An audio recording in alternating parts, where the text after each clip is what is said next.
Hello and welcome to the first ever episode of the Anti-Football Podcast. My name is Chris, I am your host, and I am joined by my co-host Harry. Harry, how are you doing? I'm good. How are you, mate? Oh, I'm brilliant, mate. I mean, I'm just absolutely buzzing to get this second recording of the podcast just out there. And yeah, for those of you who don't know, we had a bit of a problem. This is our second time recording this episode because the first time Soundtrap fucked us over, so fingers crossed it works this time.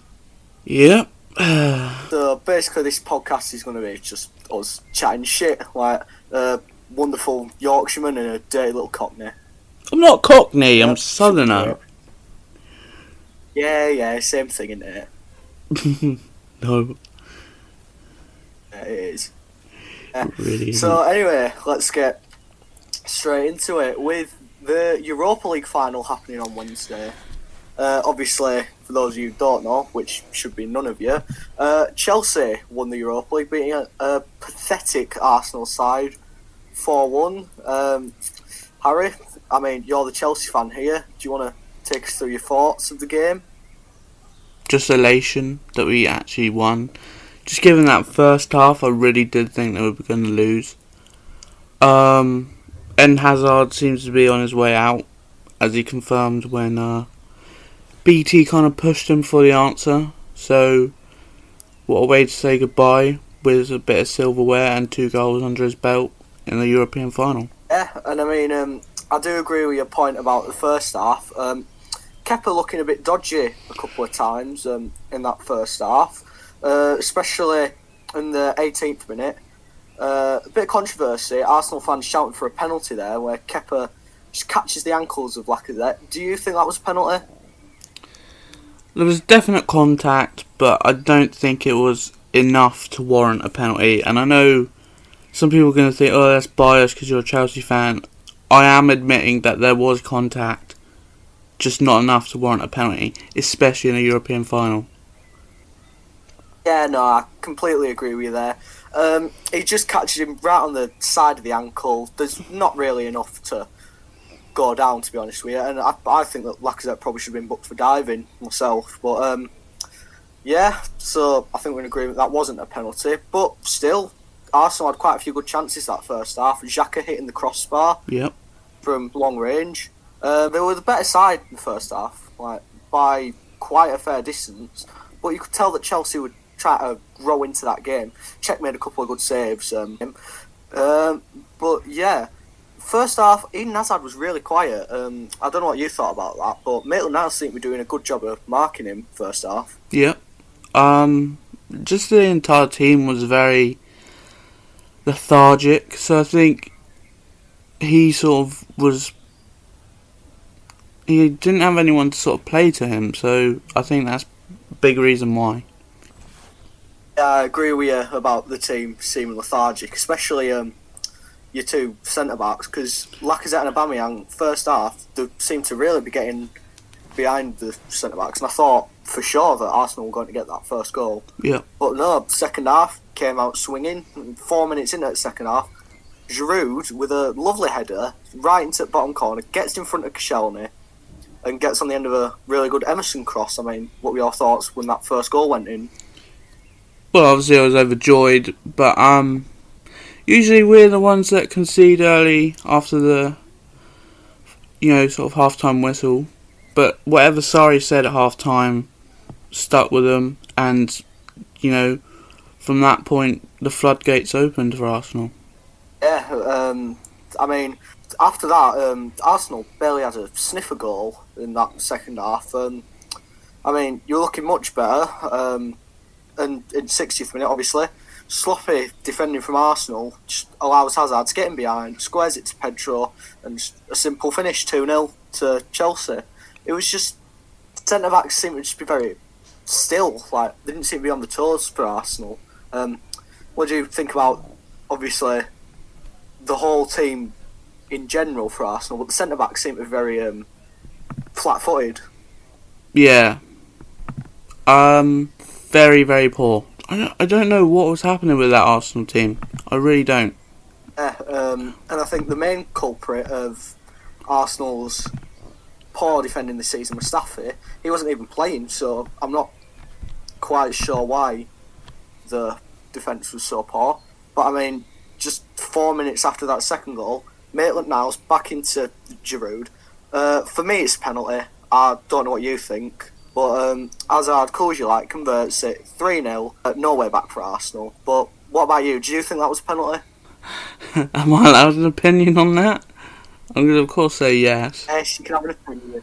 Yeah, I think it was a penalty. Definite penalty. I mean, if the BT commentators were even saying that, then yeah. I think, for me, like, it was just clumsy from Maitland-Niles. Obviously, right back being the position he's played most in this season, but he's not really clear right back. So obviously, you're going to get moments like that where defending's just sloppy from him, and that was just one of them moments. Just goes straight into the back of Giroud and goes down. Clear penalty for me. But 5 minutes later, a beautiful half volley from Alex Iwobi. Kepa had absolutely no chance, right into corner. Did you think that Arsenal had any chance when that goal went in of coming back? Obviously, 20 minutes left. Did you think they could possibly get 2 goals? Or were you pretty confident that Chelsea were going to go on to win? Yeah, I was pretty confident. I even tweeted out that was consolation. But it does beg the question as to why we didn't start. He seemed the most liveliest of all the players. Yeah, I agree with you there. Iwobi and Willock being the two main culprits, they just seemed to completely change the Arsenal team when they came on. Because before that, they didn't seem to have any pace, despite having 2 of the quickest strikers in Europe up front for them. So, yeah, and I mean, just 3 minutes later, Aubameyang, one of those strikers, just loses the ball really softly in midfield. A beautiful 1-2 between Hazard and Giroud, and he just, smooth as butter was that finish to make it 4-1. And yeah, any potential hope that Arsenal would have had for coming back into that game snuffed out there. No check could do, obviously. Yeah, I think that was the end of the game, wasn't it? Yeah, 100%. It could have been 5 easily, because I mean, you saw Sarri on the touchline. He was telling the Chelsea players, go for 5, and I think you could have probably quite easily have done that. Yeah. Like, on another day, it could have been 6 or 7 as well, because Czech made quite a few good saves. Yeah, I think we haven't seen that from Chelsea in a while, that sort of killer instinct to push for more. Usually we tend to play around the box and sort of try and, waste time. We would try and really put the game to bed beyond that. I mean, early in the season, I saw Chelsea come to Turf Moor, and you seem to have that killer instinct. I mean, obviously, it ended up being 4-0 on the day to Chelsea. Yeah, but I do agree that, besides that, it's just been a bit hit and miss, really. Jorginho's performance being key, is really key for Chelsea, because he's your main creative midfielder. I think when Jorginho plays well, the whole team plays well around him. Yeah. Alright, I was going to say that, the play usually goes through him. He's usually the filter of the team. So I completely get why when he's playing well, the whole team plays well, because he's usually the distributor of the team. There you go. There's your analysis. Hazard, obviously, brilliant servant for Chelsea. You can tell when he plays just the effort that he puts in for Chelsea. Doesn't just rely on his talent like some other players.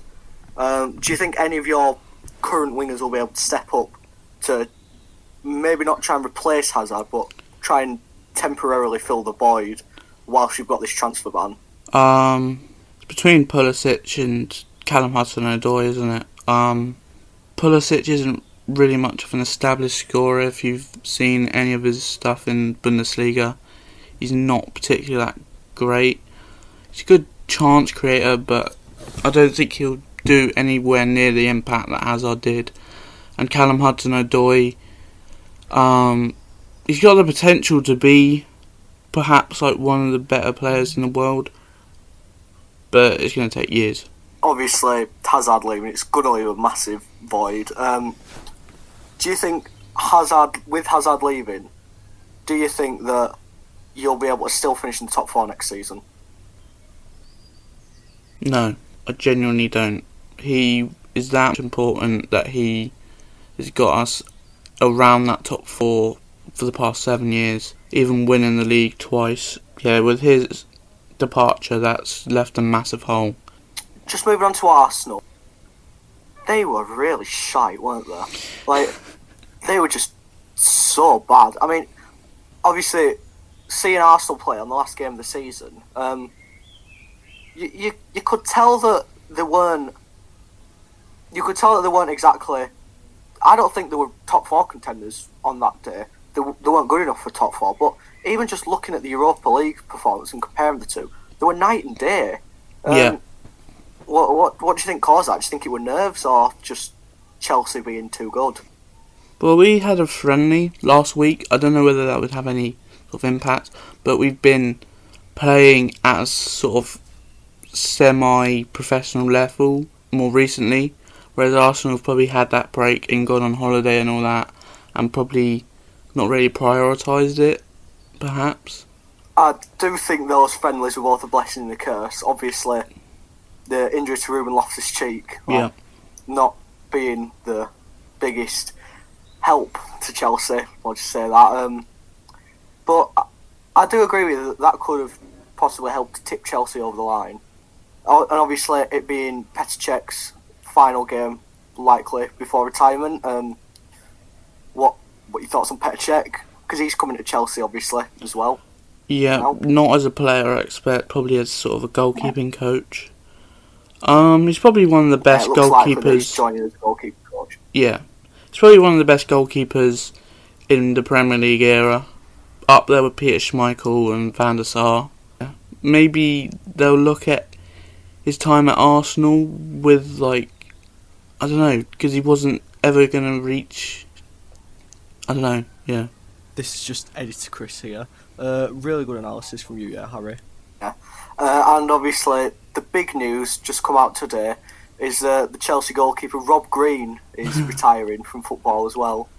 It's going to be hard to fill the void that Rob Green left at your club. I don't know if anyone will be able to step up to replace Rob Green. He was always a good third choice, but he's more remembered for his time at West Ham, isn't he?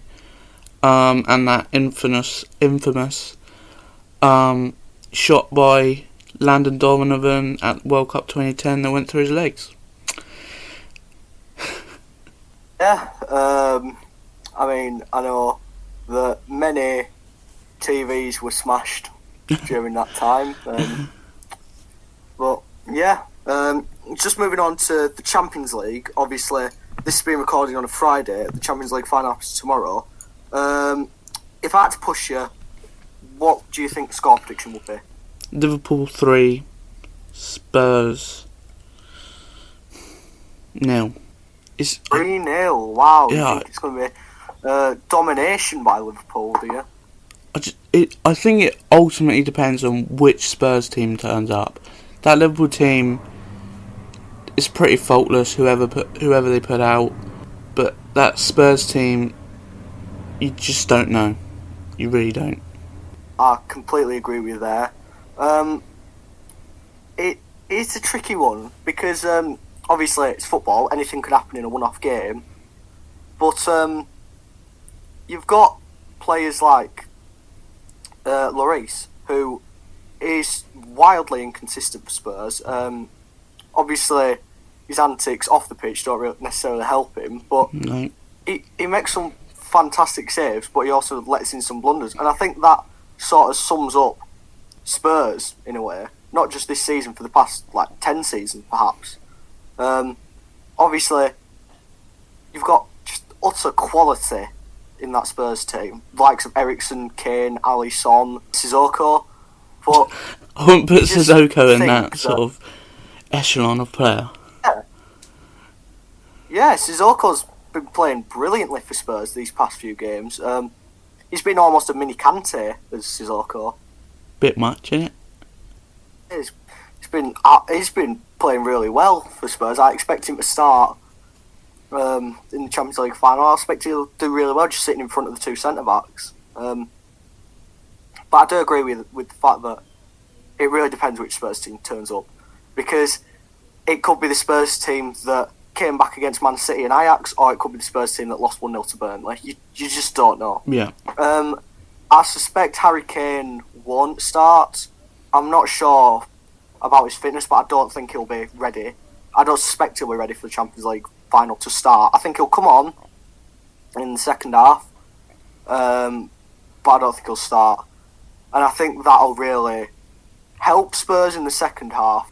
I think it'll really help Spurs in the second half, lift them, thinking, oh shit, Harry Kane's come on, we could actually go on. Yeah. But you just look at that Liverpool team and you think, how the fuck are you going to beat that? Like, I mean, they lost once this season in the Premier League. Like, it's just fucking remarkable, that Liverpool team. That side that Jurgen Klopp's put together is just absolutely fucking fantastic. Yeah.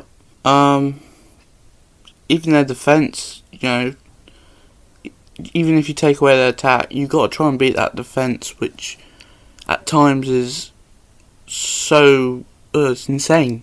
Because even if you beat Van Dijk, you still got Alisson to beat. It's insane. And they've got two of the best fullbacks in the world, like with obviously Robertson on the left, Alexander-Arnold on the right. It's just you can't spot any weak spots in that Liverpool team. It's just absolutely remarkable, the side that Jurgen Klopp's managed to build. I don't think there'll be a feeling out process as such as there has been in previous Champions League fixtures, because obviously these two teams have already played each other twice this season. I think there will be an early goal. I can definitely see an early goal happening. I think it will go to extra time as well. Okay, wow. I don't think that there'll be a conclusive winner within 90 minutes, but I do think Liverpool will clinch it in extra time. I'm going to say 3-2 Liverpool to win the Champions League. So we're both in agreement they're going to get 3. Yeah, I can't see that Spurs defence being capable of stopping the likes of Salah, Mane. I'm not sure whether Firmino will start, but even if he's not, Origi's been playing really well as well. You don't seem to stop that Liverpool attack. You just have to reduce them. They're it's damage control, isn't it? Yeah. I mean, there's sort of been two strategies that teams have tried against Liverpool. One is to try and outscore them, which is not a really smart move. Because if you put up 5 or 6 men, and you might get 2 goals, but then you'll concede 4 or 5. You cannot outscore that Liverpool team. So you've got to try and sort of not stop the attack, but try and reduce the damage that the attack can do. And I do think that I'm not sure if they'll be able to do that, Spurs. I mean, you look at the fullbacks that are likely going to start, Trippier and Rose. Do you think they're good enough to stop Mane and Salah? I mean, obviously, Trippier's had a woeful season. I mean, poor Trippier. I don't think defensively he's as strong as he is going forward. And I think probably the same with Danny Rose as well. They're not the type of fullbacks that you want to try and defend against Mane and Salah. No. But who are the best sort of players to come up against those guys? Yeah, that's a good point. I mean, you almost have to double up against Mane and Salah. Like, one of the centre-backs comes in, but obviously that leaves you open for a cross into the box. So I don't want this podcast to just become a Liverpool arse-licking session, but I mean, there's just no way that you can keep a clean sheet against them. I don't know how many teams have kept a clean sheet against Liverpool this season, but it can't be over 5. Well, Barcelona did it at the Nou Camp in their 3-0 win. I know that. I'm just looking through. Wolves in the FA Cup? Yeah. Everton kept a clean sheet against them. Oh yeah, no, yeah. Man United. Bayern Munich did. Oh yeah. More than I thought, actually. Okay. Oh yeah, and Shrevena Zedva kept a clean sheet against them. Yeah, that's Remember that in Champions League? yeah, Red Star Belgrade they are. I don't know why the fuck I say it like that. Yeah, you didn't have to say it in their native language. Yeah. I mean, Russia's not my first language, I'll admit. Well, in Serbia they don't well- speak Russian, mate. Yeah, well, just fuck off, you cockney. Ooh, I'm educated. Yeah, it's fucking whatever. It's not a fucking geography podcast, this, is it? It's fucking football podcast. Damn it, I'd win. Don't need to fucking teach him what language this week in Serbia, do we? Yeah? Fucking keep our listeners thick. That's what they need to do, because if they get too fucking educated, they wouldn't listen to this shit. So, Okay. Sorry, I'm not going to You're run through the fucking 50 thick, US listen to this. presidents. Sorry. fair enough. Yeah, but fucking getting back on track. Yeah. I do think that. Do you think that Harry Kane starts for Spurs? No, I think he'd make more of an impact coming off in that second half because he's such an aerial threat and you need someone to duel with Van Dijk in the air. And I think he may... Well, I've gone 3-0, so I think they'll get chances. It's beating Alisson, isn't it? I mean, I do agree with you that coming on and being an aerial threat is something that Spurs would do well to have. It's like against Ajax when Llorente came on. He was a different type of threat Yeah. to that Ajax defence, and it worked. It ended up working. And I mean, obviously, Harry Kane is a much better player than Fernando Llorente. So coming off the bench, I think would be a really good place for Kane. And obviously, you can't drop Lucas Moura after that semi-final performance. No. So yeah. I think we've explored Spurs enough and Liverpool enough. Okay, now we just. So we've both gone for a Liverpool win Yeah. in this Champions League. Do you think that Liverpool will win the Premier League next season? Just an early prediction, pre-transfer window. Do you think they'll be able to topple Man City? No. No. No. Yeah, I think I agree with you. Just with the amount of money that's in Man City, I don't think that they'll be able to topple. Liverpool will be able to topple Man City because the squad's still going to improve somehow. Yeah. So yeah, I agree with you there. Well, speaking of improvements, should we talk about the transfers or what we expect each club to be looking for for next season? That is a brilliant fucking segue, my friend. Thank you. So, going into this transfer window, we're just going to run down all the clubs and just say what areas they need to improve on this transfer window, because I think it's fair to say that most teams need a lot of improvements this transfer window. So, starting with one team who really does need a lot of improvements, as was proven by Wednesday, Arsenal. What do you think about Arsenal? Where do they need to improve on mainly? They need a goalkeeper now, haven't they? Since Cheika's retiring, so and Leno's been a bit of a flop. If we're being brutally honest, a team like Arsenal needs a better shot stopper than him. They need a better defence. I mean, they can't be even thinking about top 4, top 6 with that kind of defence. It was absolutely abhorrent. It was awful. Strikers, they're completely fine with Lacazette and Aubameyang. So I think defence and goalkeeper were their main priority. Yeah, I'll agree with you there. Obviously, Lacazette and Aubameyang, two world-class strikers. They weren't firing so well on Wednesday night, but they're absolutely fine in terms of attacking prowess. I'll agree with you about the defence and goalkeeper, but I think they also need another central midfielder. I've no idea why Unai Emery decided to let Ramsey go on a free to Juventus. I think he's been their best player, in terms of midfielders this season. So I've no idea why Emery decided to let him go, but they definitely need a Ramsey replacement. Yeah. Thing is with Granit Xhaka, his discipline is very bad. And he's quite an inconsistent player as well, so maybe looking at a replacement for him as well. Maybe a complete overhaul of that midfield. Problem is, though, that obviously with Arsenal not being in the Champions League next season, they won't be able to attract players of Ramsey's quality, potentially.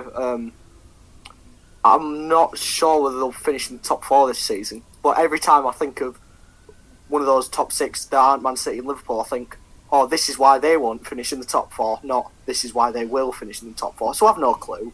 Yeah. I completely agree with you in terms of goalkeeping as well. I don't think it's fair to call Leno a flop, but I don't think he's been at the level of a top 4 goalkeeper, like, in terms of quality. I do think they probably need another goalkeeper, and they definitely need another centre-back.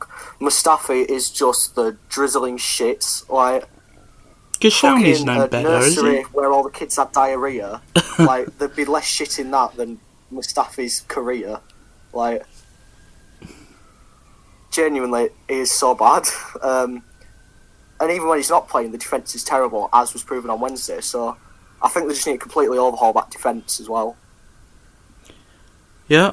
But Arsenal don't tend to spend a lot of money, so we could throw names and positions out. They could end up with playing, the exact same team they have for the last season. Yeah, they could just replace Aaron Ramsey with El Nene.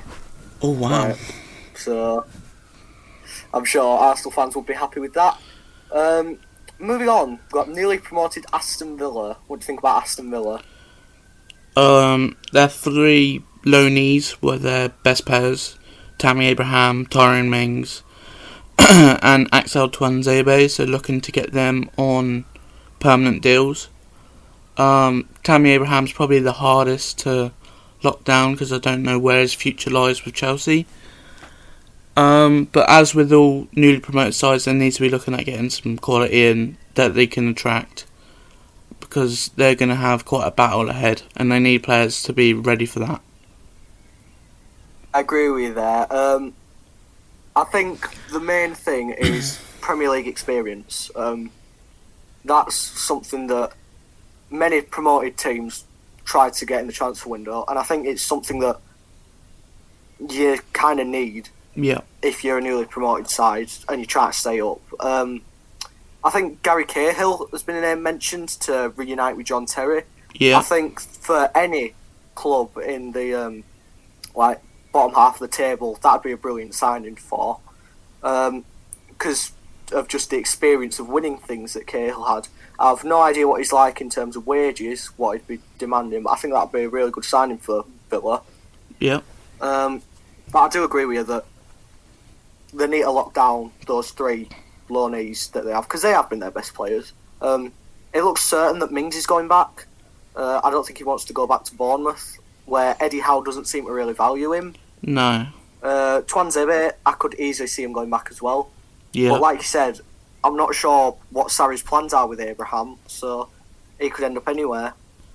But speaking of their best players, like Jack Grealish, I expect he'll be wanted for like the bigger sides. I expect maybe Spurs to come in for him because they've been linked with him before.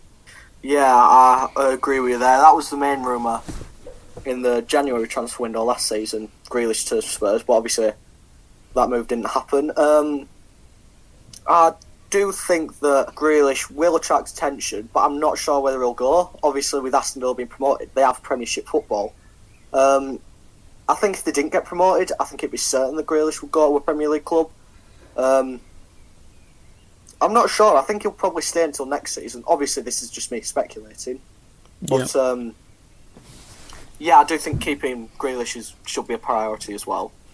Now, moving on to Bournemouth. Now, Bournemouth are a funny side. They seem to be following the same model that Tony Pulis' sides used to always do. Like at Stoke and West Brom, where they get to 40 points before the end of the season and just give up. And they'd just fall like a stone, but they'd always stay above the relegation zone. And they need to stop doing that, because look where Stoke and West Brom are now. I think goalkeeper is probably the main position for Bournemouth that they need to improve on. Obviously, Boric is far too old to be a Premier League goalkeeper. And Begovic is way too inconsistent. He makes too many mistakes in between the sticks, and I think they need to replace him as soon as possible. Yeah, completely agree. What are your thoughts on the signing of Lloyd Kelly from Bristol City for Bournemouth? They're looking to get some younger names at the back, because obviously Steve Cook is one of their better sort of names at the back, but they want to sort of freshen it up. So I think having a young English talent in their ranks is obviously a positive. Yeah, he's a really similar player to Nathan Ake. Obviously, can play both centre back and left back. He's played both positions for Bristol this season. I just think Bournemouth had a really good history of developing young English talent, and I think that'll continue with Lloyd Kelly. Obviously, with Nathaniel Clyne going back on loan to Liverpool, I think Lloyd Kelly could potentially be a replacement, or they could perhaps be looking for another right back. And I think they just seem like they need to just shore up a couple of positions, if you get what I'm saying. I think what's sticking out like a sore thumb is they have to keep Callum Wilson and Ryan Fraser. That is priority, because they are the reason that they do reach that 40-point threshold. I agree with you completely there. Fraser especially, I think him along with Brooks on the right, they've been integral in the creativity for Bournemouth this season and managing to supply Callum Wilson so that he can get the amount of goals that he does. I know that Wilson and Brooks have been linked with an £80 million move to Spurs. I think that'd be absolute madness for Spurs to pay that much for those two players. But would you accept that if you were Bournemouth, if that bid came in? Yeah. 80 million? Yes.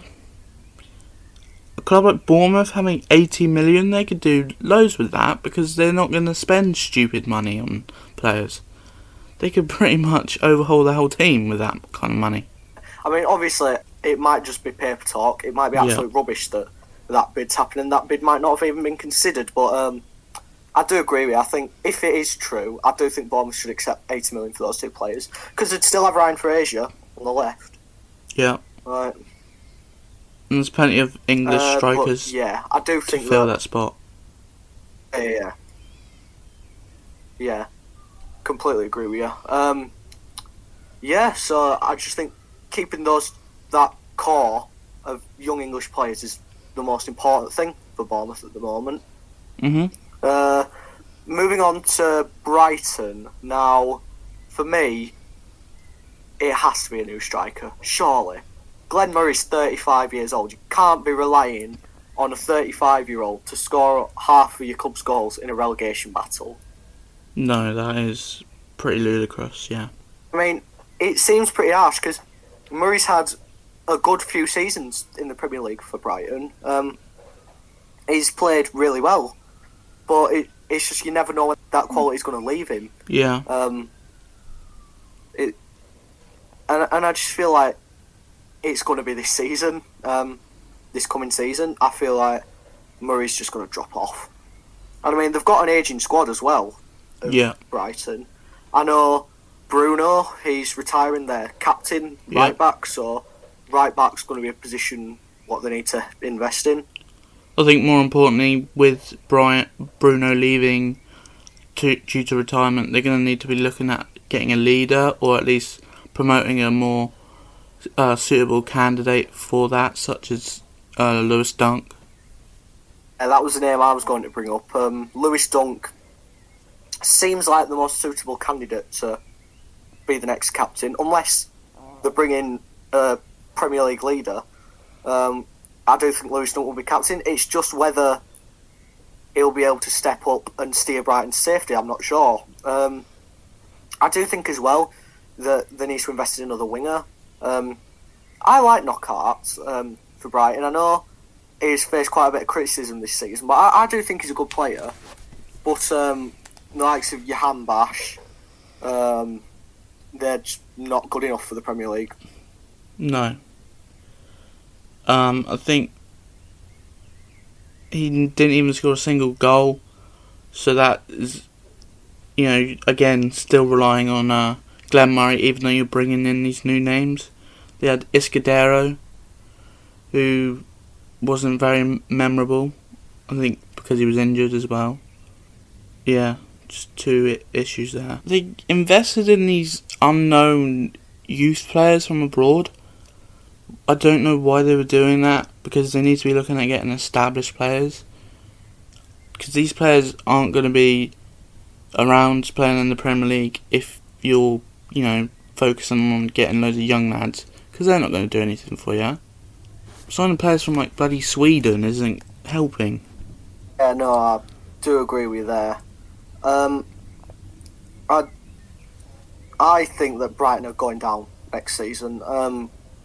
I don't know about you, but I just don't think they have the quality needed to stay up. Unless they really heavily invest in this transfer window. I think that all three of the promoted clubs have been better than them this season. And I just think they don't have enough creativity, and I think that should be the main thing they look for in this coming transfer window. Yep. Also the sacking of Chris Hughes as well. Chris Hughton, rather. Yeah, Rather I bizarre. didn't get that. I mean, obviously, Chelsea have a history of sacking managers. I don't know if you understood why they sacked Houghton. Well, they survived the Premier League and they were FA Cup semi-finalists. It really is one of those bizarre sackings. Yeah, and I mean, he took them up as well, through the Championship. So I've no clue why they decided to sack him. It's just a case of, can they bring in anybody who'll improve that side? And I can't think of anybody who's available who'll do that for Brighton. They've already brought in Graham Potter. Oh yes, they have, haven't they? I mean, just hearing that name. Hi, this is Editor Chris again. Just lost some fucking clips. Basically, in between here and now, I talk about how Graham isn't really a name who I think will keep Brighton up, and how Burnley mainly need a quick striker to help us stay up. I think quick striker, someone like a Che Adams or a Mope from Brentford, they'd be really good signings for us. And I think creativity in midfield as well. Jack Cork and Ashley Westwood, two really good players, but they're kind of really similar to each other. They both just get stuck in. But we need a player sort of like what we have with Stephen Defoe, but just Stephen Defoe's never fit. We need a creative midfielder. I know we've been linked with Adrian Treble from Anderlecht. I think he'd be a good signing for us. But I think they're the two main positions what we need to invest in next season. Yeah. You've lost Joe Hart, so I mean you've still got Nick Pope. Not yet, we haven't. Okay. I think it looks likely that he is going to go though. Problem is with Joe Hart is that he made some good saves, but he just never controlled the defence like Heaton and Pope do. Pope and Heaton know exactly where the defence in front of him is at all time, and Heaton's a leader, and Hart just isn't. And I think that's why he ultimately flopped at Burnley.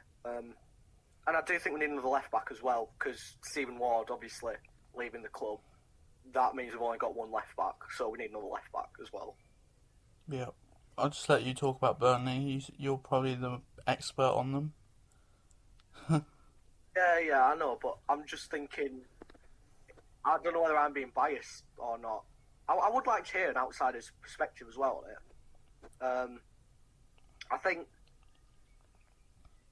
I can sometimes be a bit of a clouded judgment when it comes to Burnley.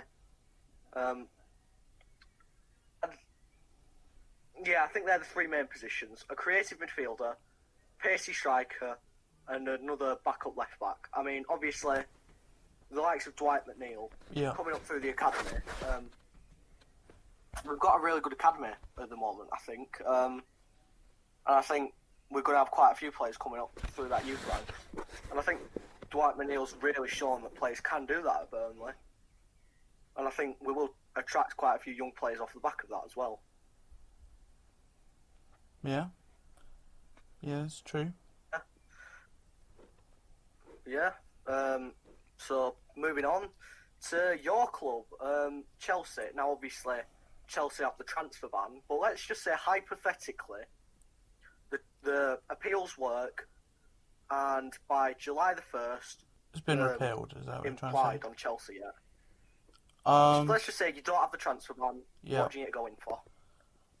Well, we got about 50 players coming back on loan, so looking to either release them or ship them out. Not on loan because we can only get 8 players. I think that's the new law.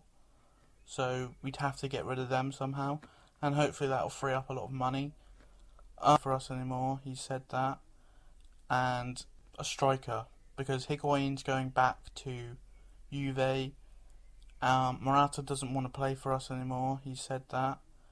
And he was a few years ago for Arsenal, not so much now.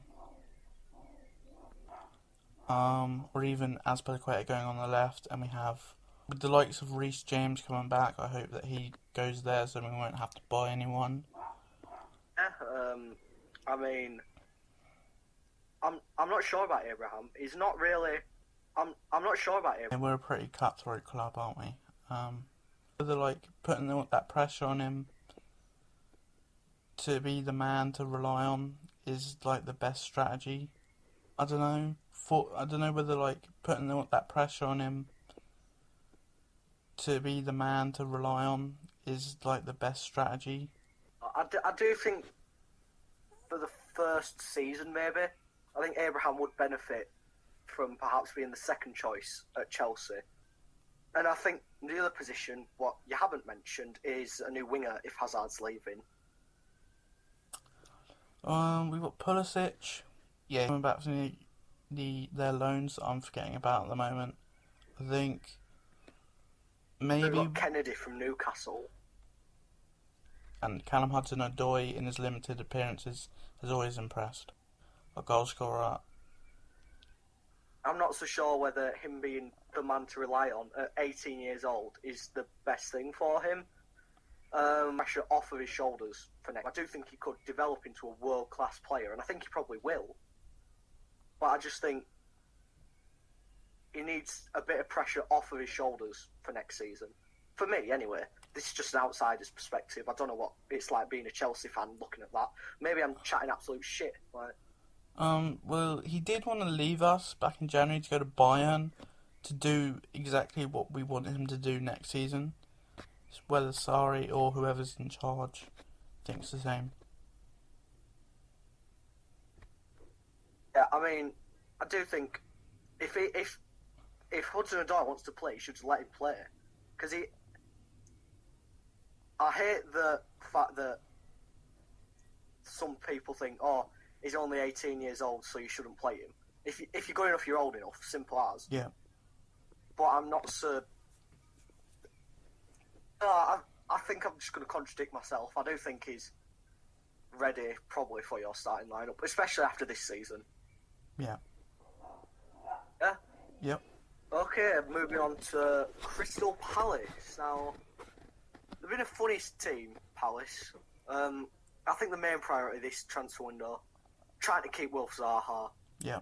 Without Zaha, they are a relegation quality side. They're a championship side without Zaha. I know some people bring up the fact that he's potentially more style over substance. I don't agree with that personally. What do you think about that? he can be, but when they're in that relegation battle, he does turn it up and he does deliver always. So I think, especially at a club like Crystal Palace, that's where he's going to thrive. Yeah, and I mean, we've seen him at Man United, where he didn't have the best time there. No. Obviously, I think if he went back to a top 6 club, I do think obviously he'd have a better time of it. But I do think that should be the priority, keeping Zaha. Apart from that, I think maybe another striker or another winger. Yeah. Just another attacking player. Obviously, with Batshuayi going back to Chelsea, maybe they could try and lock down Batshuayi or go in for another striker. I mean, you look at the strikers that they have now, the likes of Connor Wickham, Christian Benteke, they're not good enough, really. No. They really aren't. Benteke, he was a bit, I don't know, he was okay at Liverpool. I mean, I don't really know why he was brought to Selhurst Park, really, because he hasn't lived up to whatever the expectation was. Conor Wickham. I think the hope was that he'd recapture some of the form that he had at Aston Villa, but obviously that hasn't panned out for him. Yeah. But I mean, the thing is with Palace is that they have the potential with the players that they have to climb up the table and maybe become a top 10 club. Yeah. But I think to do that, they do need to shore up a few positions. Yeah. Yeah. Maybe looking at someone to partner Milivojevic, who's been really, probably outside of Zaha, their best player. Or, no, actually, I'd probably say their best player is Wan-Bissaka, actually. Who is definitely a player that shouldn't be. I do think he's another one who could potentially be leaving Palace this summer. Keeping hold of him will be a priority as well. Yeah. Looking at better centre backs because they're going to be losing. Scott Dan's getting on now, and I don't know. They just don't seem that great, do they, at the back? No, I'll agree with you there. But yeah, going back to what you said about a partner for Milivojevic, I think Maya was brought in to sort of be that player, but he hasn't lived up to the potential from when he played at Schalke. No. I do think that they need another sort of attacking midfielder, sort of what Maya was brought in to be, but he hasn't lived up to the hype. Yeah. They need someone like a Gylfi Sigurdsson type, someone to play behind the striker, and if the striker isn't sort of living up to expectations, to get those goals as well. Yeah, I agree with you there. Yeah, I've no more to add on to that. Okay. Moving on to Gylfi Sigurdsson's current club, Everton. Hey. Now, Everton are a funny team. I think either a proper striker or a proper winger should be Everton's priority because they're playing Richarlison on the wing, which obviously isn't his best position. No. I think if they played Richarlison up front, he could be a 20-goal a season striker. Yeah. But they don't have a winger to play on the wing in place of Richarlison, so a winger would be the priority for Everton because Czech Tosun isn't good enough for where they want to be. No. Which is pushing that top 6. Yeah. Although I do like what I've seen from Bernard. He's a really clever trickster. I just think he needs to be a better goal scorer, and I think then you've got the player that you want at Everton. Yeah, I agree with you there. I do think it's unfortunate for Bernard that Sigurdsson is at Everton and that he's so good, because I think Bernard would be so much better playing in Sigurdsson's position. Yeah. But obviously he can't do that because Sigurdsson's there. I think out on the wing, he's playing well for Everton. Yeah, I just think they need a right-sided midfielder to just plug that hole where Richarlison is and move Richarlison up to striker. Yeah. Because, I mean, in terms of going forward, they have a really good side. Yeah, they really do. Probably not on par with the time when they had Lukaku up top, but, sort of near that level. Yeah, I'll agree with you there. I mean, obviously, I think they'll need another centre mid as well. Andre Gomez going back to Barcelona off his loan spell. I know Barcelona have had a couple of bids from West Ham and Spurs for Gomez, so it doesn't look like he's going back to Everton. Bit peculiar that Marco Silva isn't trying to more aggressively to get Gomez, but I do think they need another centre mid if they don't get Andre Gomez. Yeah. Maybe looking at centre back, since they'll be losing Kurt Zuma as he'll be returning back to Chelsea, or even getting him on a permanent deal. Yeah, I agree with you there. I think Michael Keane's really stepped into his own Yep. at Everton this season. Obviously, when I saw him at Burnley, obviously I knew he had the potential to be a top 4 quality centre back.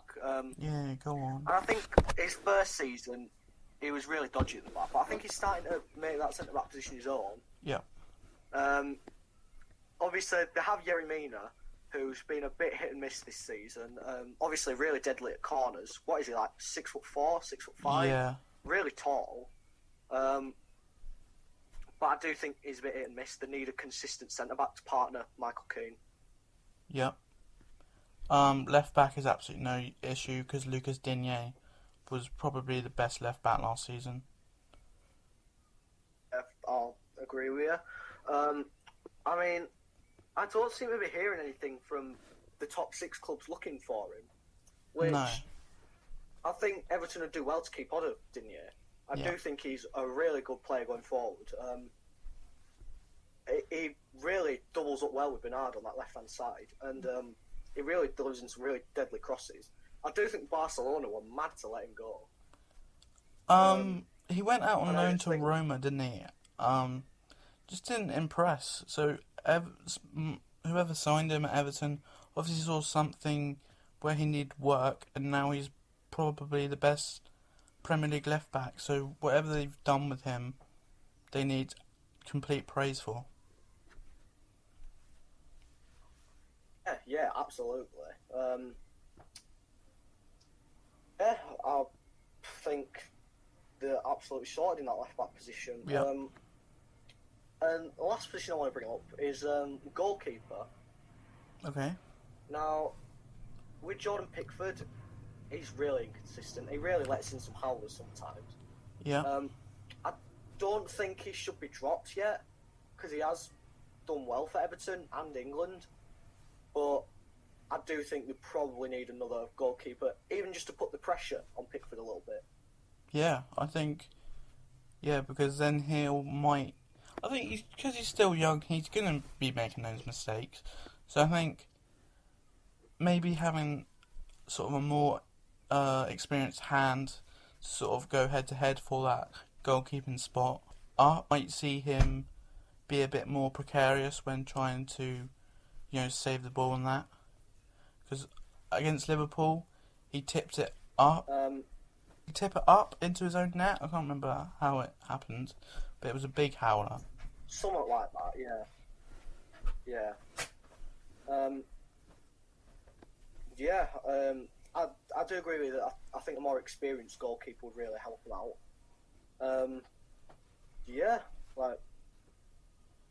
That's what I've got to say about Everton. Have you got out to add? No, that's all. Yeah. So we'll move on to Leicester. Now Leicester have a really, really good young English core. I'm really jealous of Leicester. But I think in terms of where they want to be, which is pushing that into Europe, I do think they need another striker. Obviously, with Shinji Okazaki leaving, Yeah. that basically just leaves Jamie Vardy.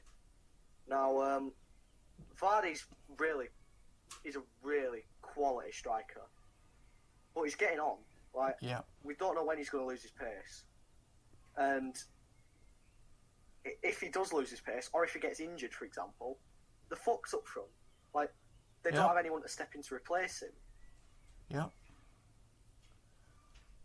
I think the main thing for Leicester is looking at more English prodigies.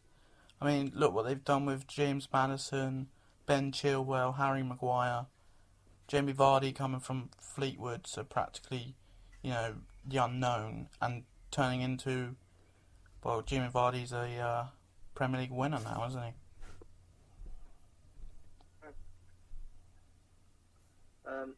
I do agree with you that maybe they should try and look in the Championship for another striker, because they're really good at that. I mean, obviously, James Maddison came from the Championship, Yep. Jamie Vardy. No, Jamie Vardy came Either from the non-league. Championship or League One. Jamie Vardy came from non-league. Were Fleetwood in non-league when they signed? Yeah, he's the first ever player to sign for 7 figures for a Premier League club from non-league. Alright, I thought they were either in League One or League Two for some reason, Fleetwood. They weren't at the time. Yeah. Yeah. But yeah, I agree, they're really good at developing players from the lower leagues.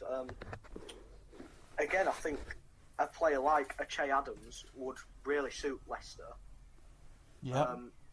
A young English quick striker who they could develop into a really prolific Premier League striker.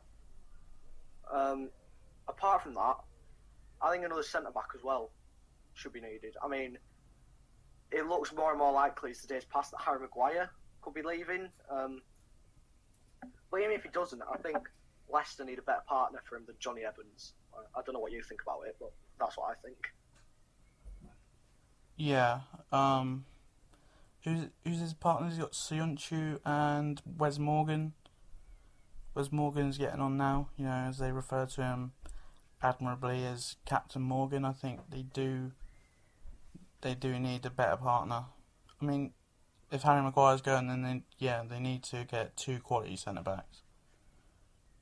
Yeah, but apart from that, I think just keeping the squad that they have, the likes of James Maddison, Wilfred Ndidi, Ricardo Pereira, they're really good players who Leicester really could build that team around. Yeah.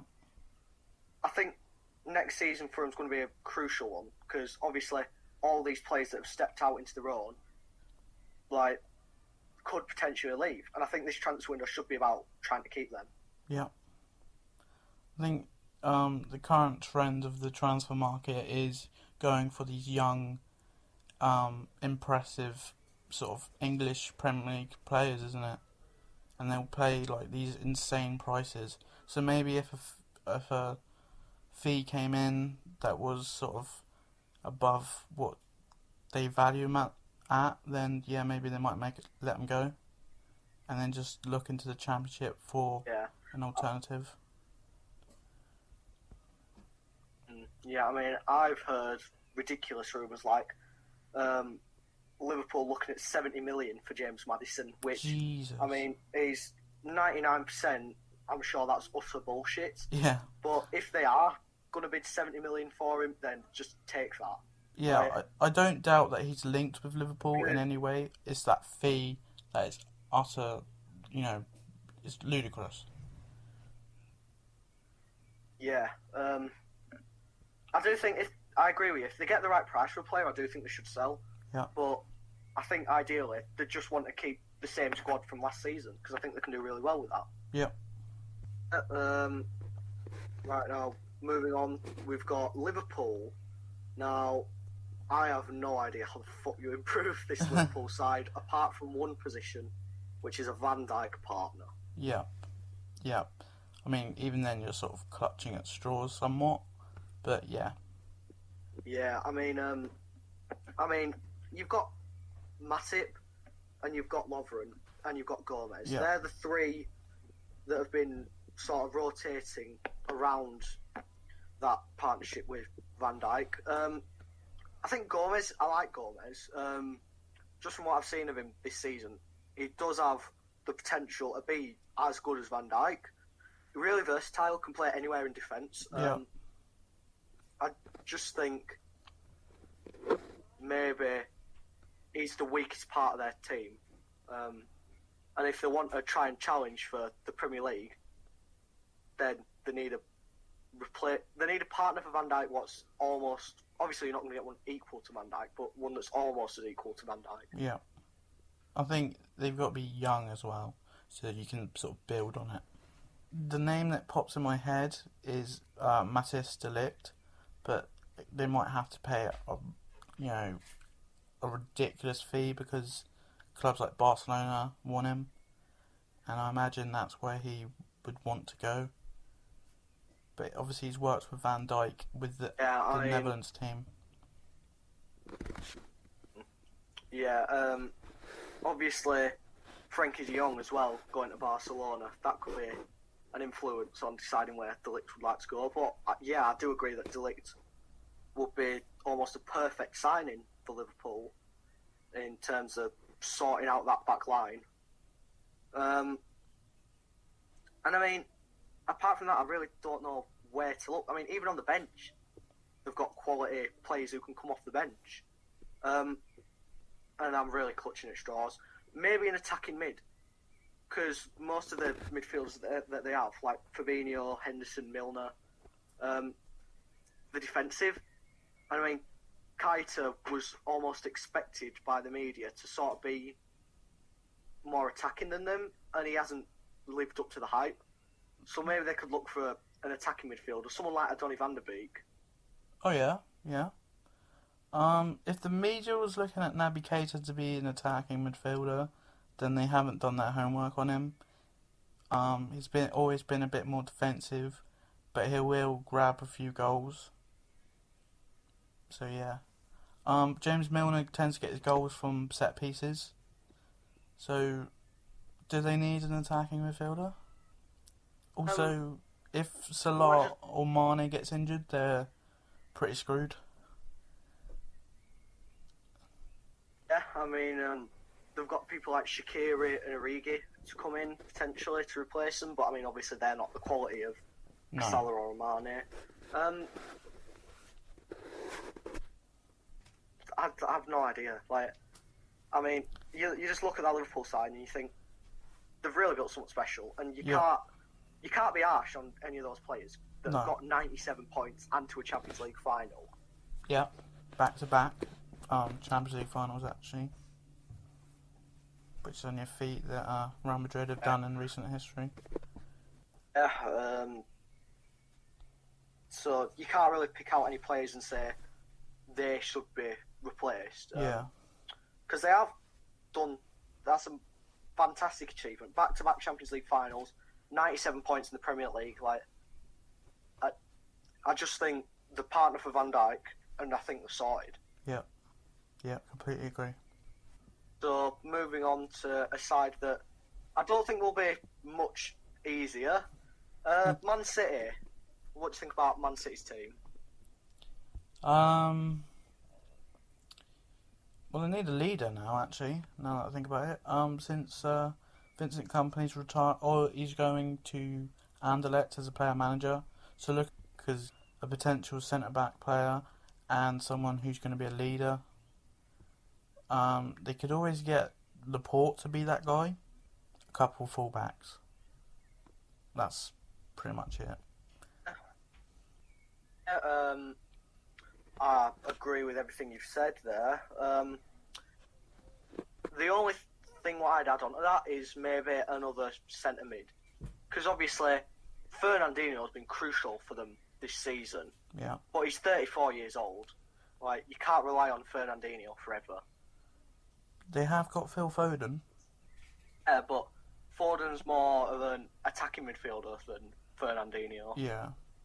Yeah, Hunderwan maybe. Obviously, yeah, I mean, it seems like they're sort of grooming Gundogan for that number 6 role that Fernandinho has. I just think maybe they need a sort of younger, like, direct replacement for Fernandinho. But I don't know who you could get who would be that. Dennis Zakaria. Yeah, someone like Zakaria. That's the first name that popped in my head.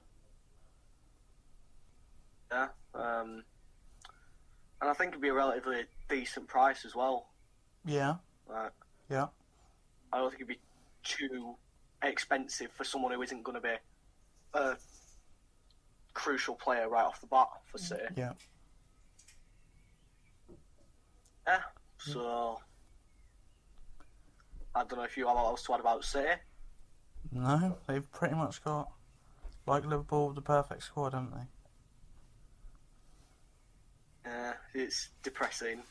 But let's move on to probably an easier target, Manchester United. Now, go on, just unload on Manchester United, Harry. Complete overhaul of their team. It is. This is Manchester United, who are Premier League champions, Champions League winners. They play like a mid-table side sometimes, and they just scrape a win by the skin of their teeth. They need a complete overhaul. Yeah, I completely agree with you. Just looking at the team that they have, there's not, apart from David De Gea, there's not one player who you can pick out and say, that player will win you a league, or that player will win you a Champions League. Like, there's just no one who'll do that. I mean, they're relying on players like McTominay and Pereira. Yeah. Like, you can't do that as a top 4 club. Yeah. I think United fans might get on our back about Pogba, but he only really turned up when Solskjaer came in, and who knows how long he's going to hold that job for, because since he was appointed as a permanent manager, he hadn't won a single game. Oh yeah, I completely agree with you there. I think he's way too unproven to be the Manchester United manager. And I agree with you with Pogba as well.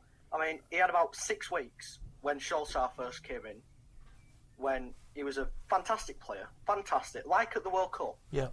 But before then and since then, he's been terrible. Like, yeah, I think looking at, I mean, they're going to get quite a fee for Pogba, so I think Solskjaer might look at getting some English players, maybe. yeah. I know Sean Longstaff from Newcastle, he's been linked quite heavily with Man United. I'm not sure if he'd be what Manchester United need. I think they need more proven players just to step in and be a Manchester United player. Yeah. Do you expect players like Rashford to go? And Lingard? I don't think they'll go, but I don't think they're good enough for Man United personally. I know that Rashford's young, Yeah. but just he's been outscored by Ashley Barnes 3 seasons in a row.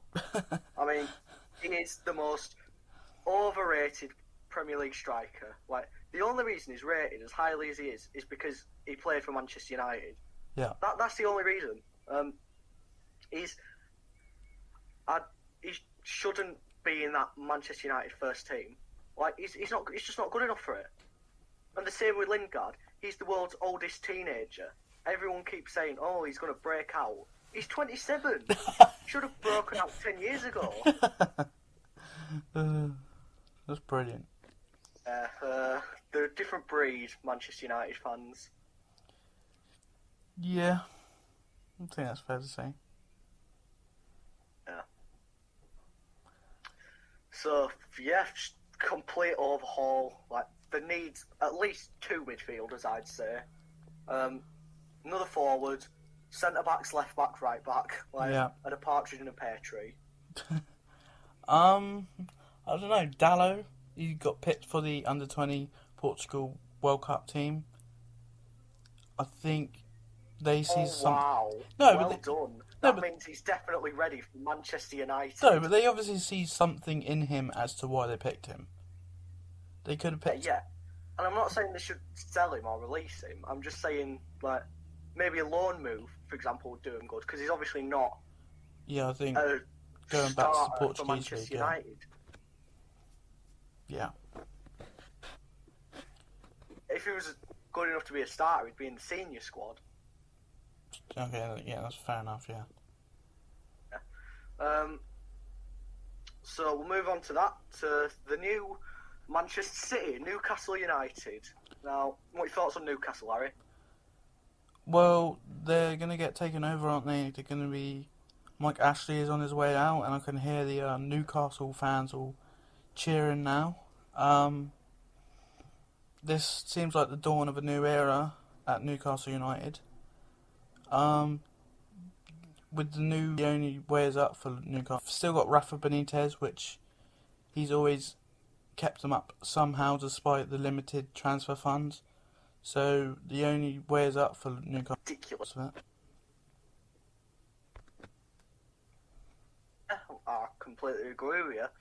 I know they've been linked with some ridiculous players. Like, I've heard Kylian Mbappe's name mentioned more than once about going to Newcastle. Ah, yeah. I do think that... I don't think they'll go out and spend immediately with that money. I think maybe first 12 months, they'll just bring in some quality players for the position they're in the table. I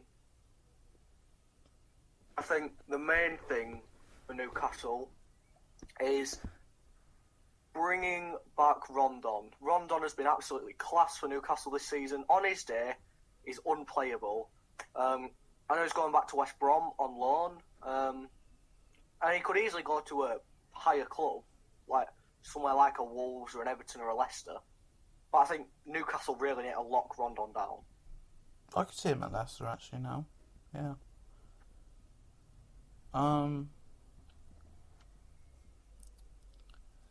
Just Newcastle, they don't score a lot and they don't concede a lot. I think they scored 46 goals, conceded 48, and it's just very agree with that. At times, I mean, their best player was probably Fabian Schär. Would you agree with that? Yeah, I completely agree with that.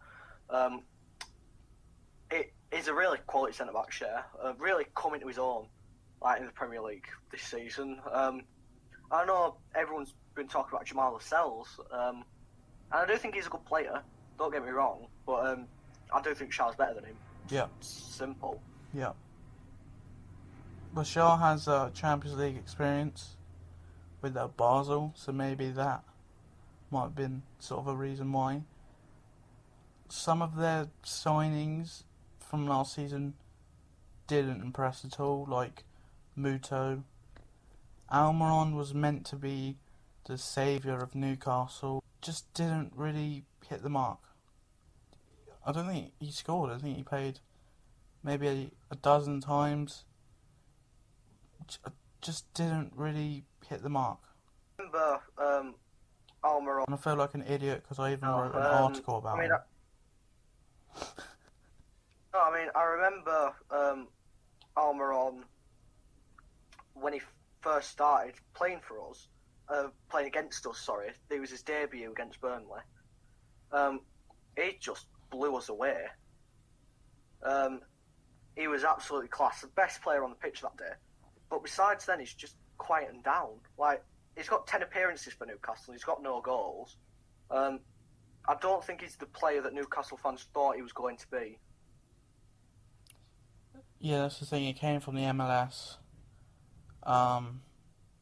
which isn't a great league to sort of compare quality against. Just maybe we they thought sort of overthought it, but it wasn't in the MLS sort of championship, and they thought, okay, this guy might be sort of our level of player. He just wasn't. Yeah, I mean, you got to be careful when you're looking outside of the top 5 leagues because you just don't know whether it's a big fish in a small pond type deal. Yeah, that's a great comparison. Yeah.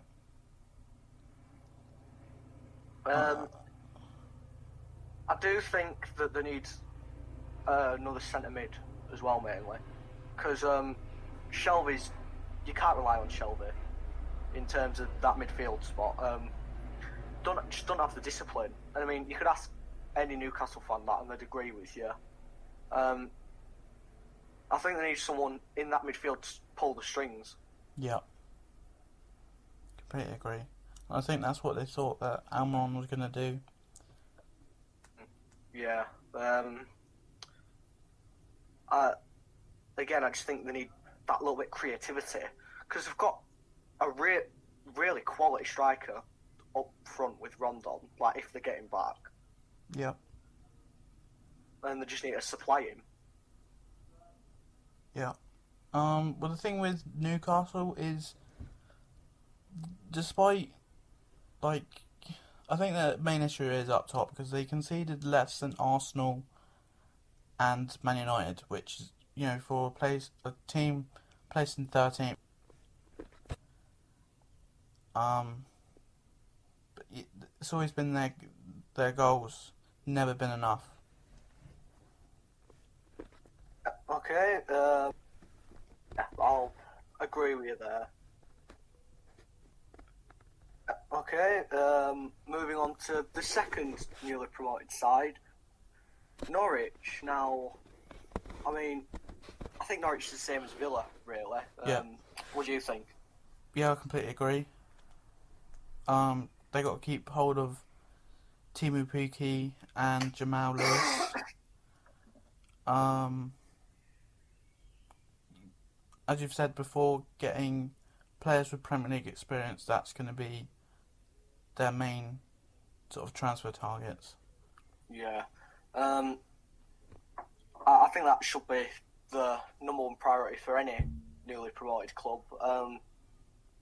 Because if you have someone who's played in the Football League their entire season, their entire career, and you have a full team of those players, the gulf, the quality gap between the Premier League and the Championship is bigger than it's ever been.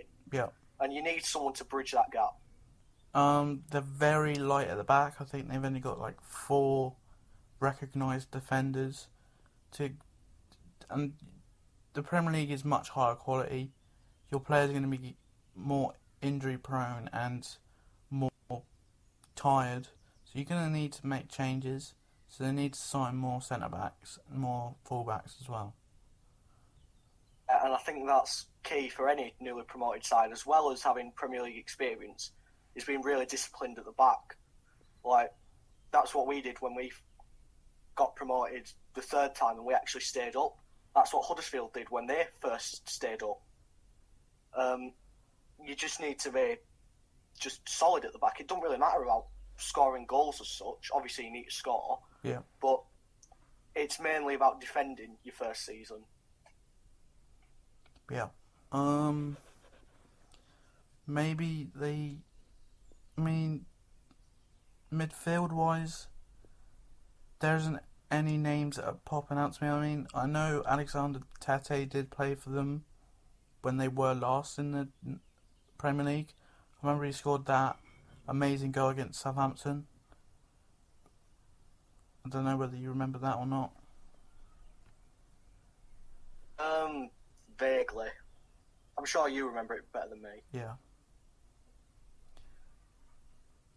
Yeah, I think Tim Krul, we've touched on this quite a lot, getting more Premier League quality players. New goalkeeper, perhaps? Yeah, I mean, he does have Premier League experience, Tim Krul. Yeah.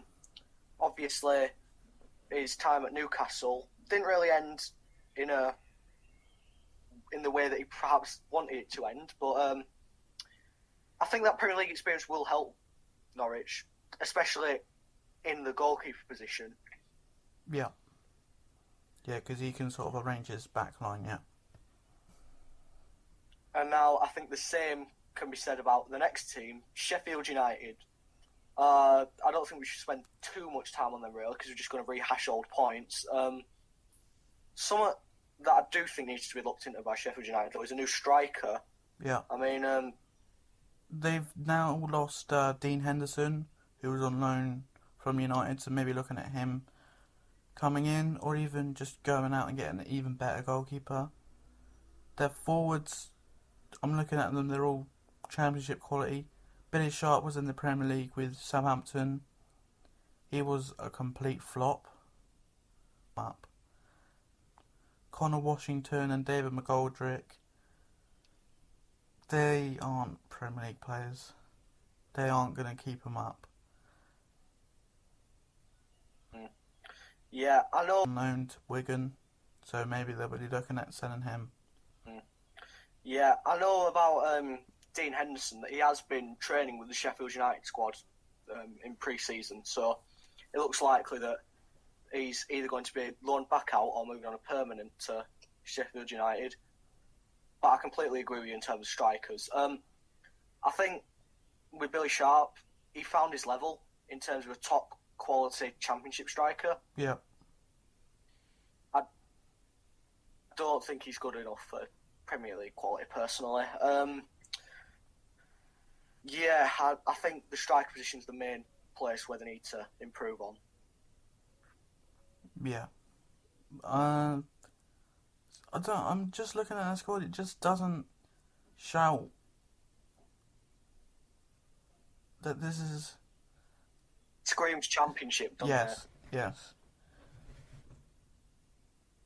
I mean, Villa, I think they're the more capable of staying up on the basis of the squad they got now.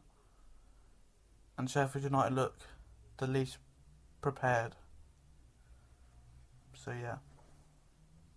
It's going to be a busy summer for those lot. I agree with there. Right, so we'll move on to the next club, Spurs. Now, Spurs are a funny team because it feels like they need to improve, but you can't really pinpoint where they should improve. Squad depth. I think their starting 11 is fine. Maybe their fullbacks actually. Now that I think about it, but squad depth definitely, because they had to rely on bringing in players like Oliver and Harry Winks, who aren't particularly the players you want to rely on in the Premier League. I'll agree with there. A club like Spurs, I do admire them for trying to bring up the youth, but Yeah. the youth just isn't good enough for the position that they're in. I do think squad depth should be something looked at. And about the fullbacks, I'm umming and ahhing because I think left back, I think they're fine. I think Rose has really shown his worth this season, and Davies is a good backup. But right back, it's strange because I know Trippier can be good, but he's just had a really bad season. Yeah, the Trippier that we saw with England was last summer, or the summer before, was, you know, the one that you want to play right back for you every week. Then you have the Trippier who will miscommunicate with Lloris and own goal it. Just completely night and day. Yeah. I mean, just it's such a shame because I do think he's been treated harshly, Trippier at Spurs. I know some of the fans are really down his throat and calling for his head, and I don't think that's fair on Trippier. He's had one poor season, but I do think he's been a good player for him. Yeah. Do you think it was harsh to leave him out of the England squad because he's not been called up for the Nations League games? Alexander-Arnold is the best right back in the Premier League, so but Who's like the backup option that England have picked? Well, I know they've taken Kyle Walker, but they seem to play Kyle Walker as more of a centre back. I know Yeah. they haven't taken Wan-Bissaka, who I would have taken personally. Yeah. I'm just looking it up here because I can't remember off the top of my head. They've got Joe Gomez who could play there, but they don't really have another. I mean, they've got Walker and Alexander-Arnold. Right. Yeah. I think those two are better than Trippier. I mean, it must have been a tough job for Southgate to pick out of those three players. Yeah, I mean, I do agree if you're just basing it off of current form Yeah. that Trippier should have missed out. But I just think it's a bit harsh on him personally because I know he can be a good player. It's just frustrating to see him make those mistakes, like you say, the miscommunication with Lloris that led to the own goal. Yeah. That was the apex of his bad luck this season at Spurs, I'll say. Yeah. I think that's fair to say. Yeah. Yeah, so moving on to, you know a lot about Southampton considering you live in Southampton. Yeah. Main issues, striker, isn't it? They keep rotating between Danny Ings and Shane Long and Charlie Austin. They can't seem to find who the best option is, even after sort of 30 odd games, which is a really worrying sign. I know they've had like managerial changes with Hasenhüttl coming in, but yeah, they need a striker, someone who's gonna play, probably their best player for them. In midfield, Nathan Redmond has been probably their best player. Need some more creative players there. Do you want to add anything before I go on to the defence? They need some more creative players there. Do you want to add anything before I go on to the defence? I do think striker.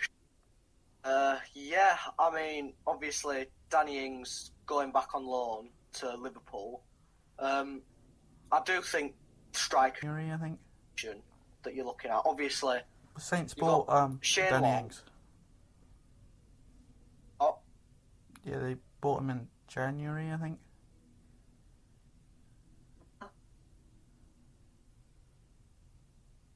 alright. Yeah. Well, even so, though, I mean, you're looking at Danny Ings, Shane Long, and Charlie Austin. Like, they're your three main strikers who you're rotating Yeah. around. You need consistency up front. And I think that I don't think any of those three strikers will give you that consistency. I think it's an hard one really, because yeah, I think striker's the main position really. I mean, going into midfield, I know Redmond is really good. Yeah. Really quick, really tricky. Definitely your best player. But I do agree you probably need some more assurance in midfield.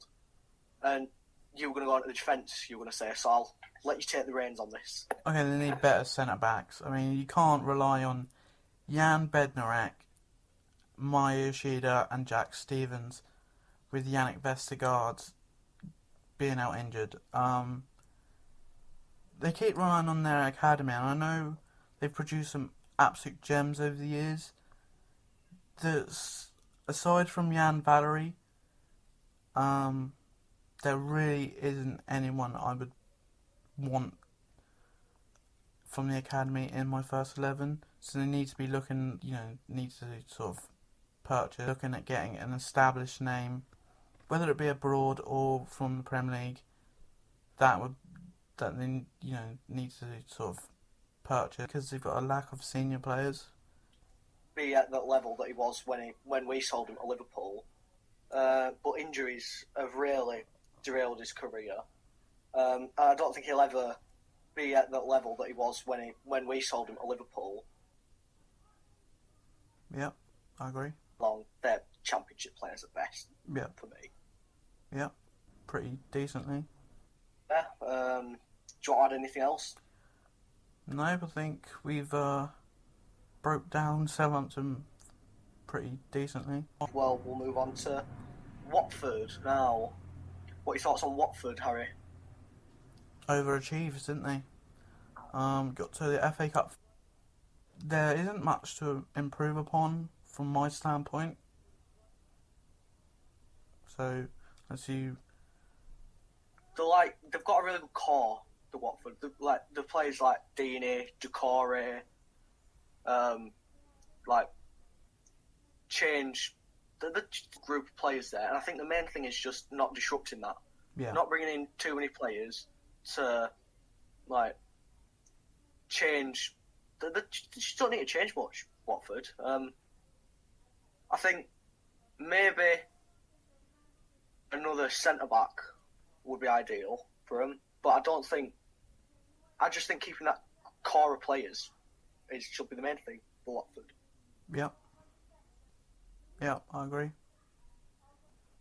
Yeah, that was the easiest one.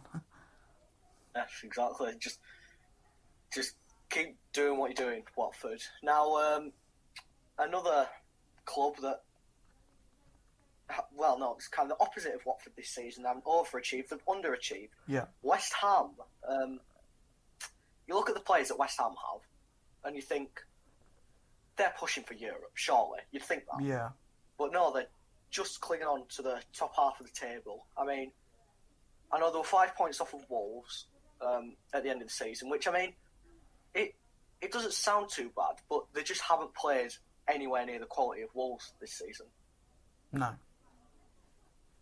No, yeah, you're right. And I don't know what to put that down to either. I mean, Pellegrini came in, and he hasn't really set the world on fire at the London Stadium. I think I just don't know. I don't know how to improve the squad. I don't know whether they need a new manager or what, West Ham. I think the manager's fine. I think it's their strikers.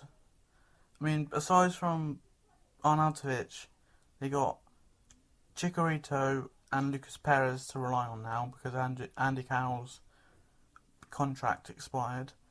And I'd probably look at a backup goalkeeper, seeing as Adrian's been released as well, leaving just Fabianski. Just most of the time, it just looks like squad depth could be a crucial thing for him, really. Yeah. I think I agree with you about the goalkeeper. I mean, I wouldn't be looking for a replacement for Fabianski. He's been really good this season. Yeah. One of West Ham's best players. Yeah. But I think maybe, yeah, they do need another backup striker. Maybe one who's going to start, because I know Arnautovic isn't exactly the youngest. I think he's 30. Yeah, I think he's about 31, yeah. Yeah. So maybe bringing in a striker who can score 15 goals a season to try and make him push on. He's 30, right. They have had a couple positives, like Declan Rice coming in, and now he's part of the England squad. Yeah, completely agree. Rice is really promising young English talent. I don't know if he's England squad ready yet. I think we've just picked him because he's chosen England over Ireland. Yeah.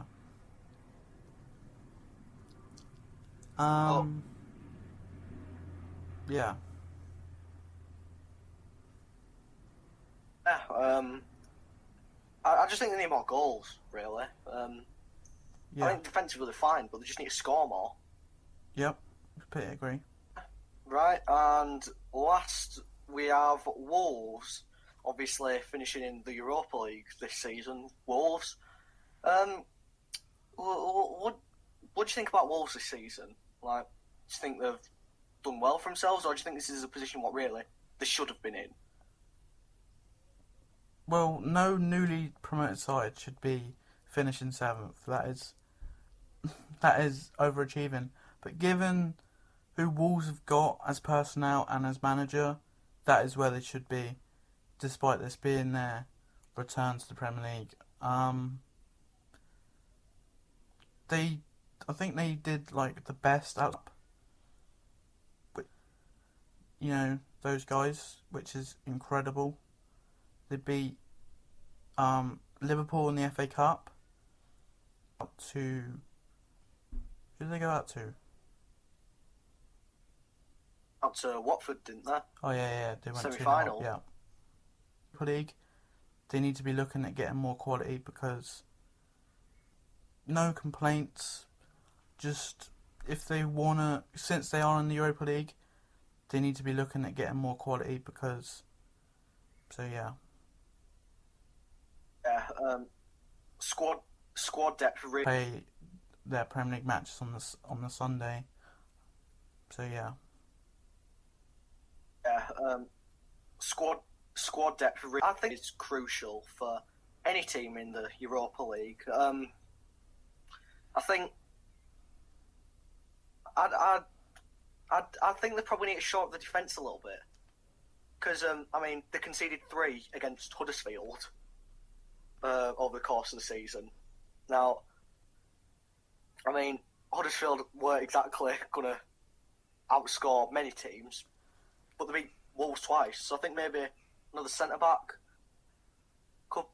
could do well for them. But Yeah. I think mainly just squad depth, like you said, just to make sure that the Europa League doesn't kill them. I think depending on their draw, like if they're given a really nice draw, then maybe squad depth isn't the best. Like if they end up getting teams from Moldova, like Sheriff, I think they'd be fine.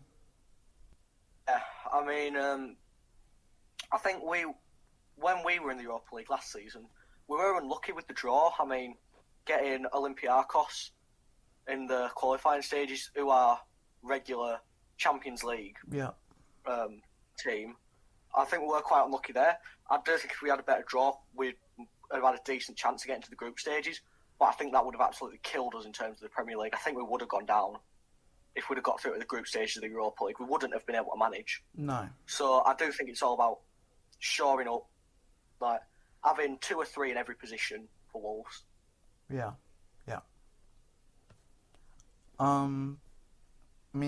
Their best individuals were probably Rui Patricio, Bolly, Doherty, Neves, and Jimenez. Yeah, I'll agree with you there. I will say they could probably do with another centre mid.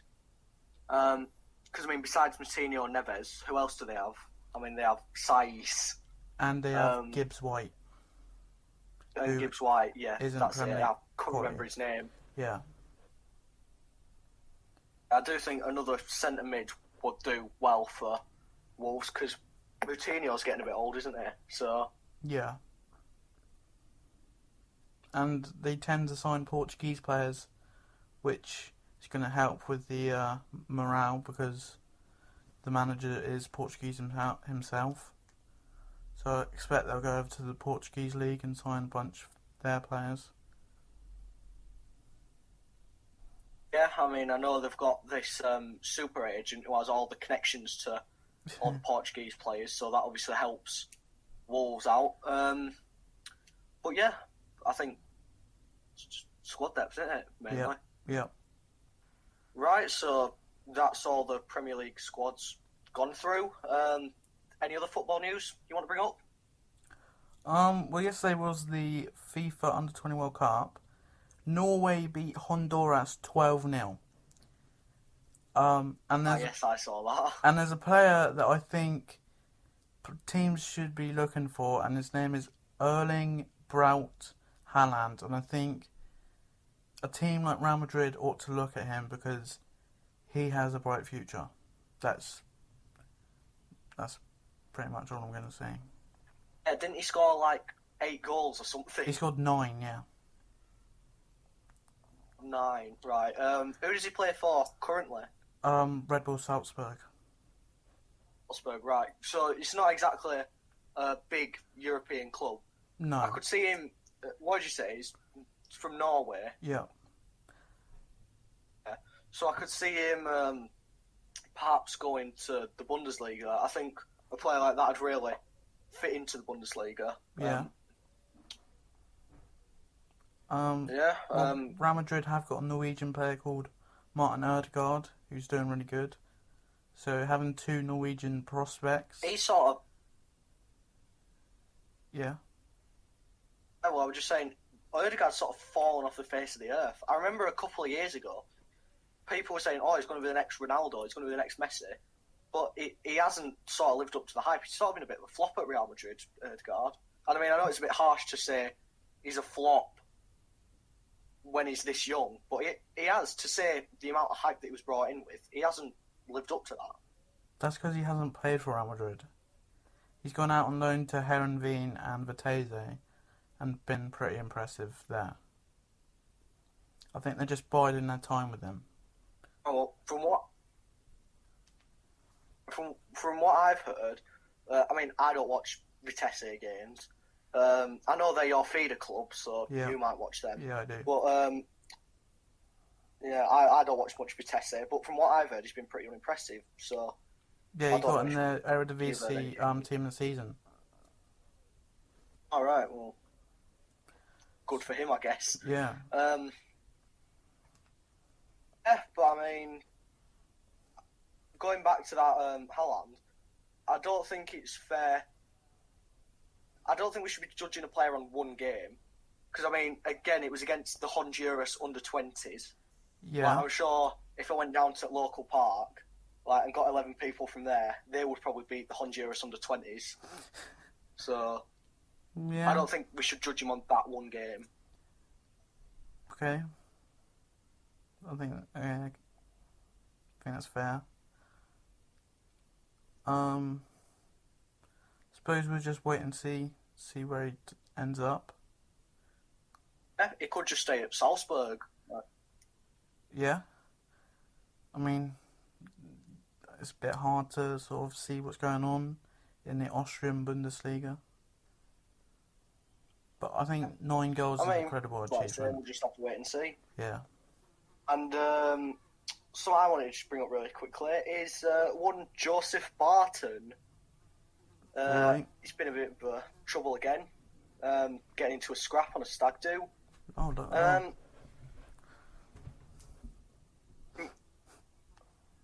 From what I've heard, he was being provoked, but obviously this is the second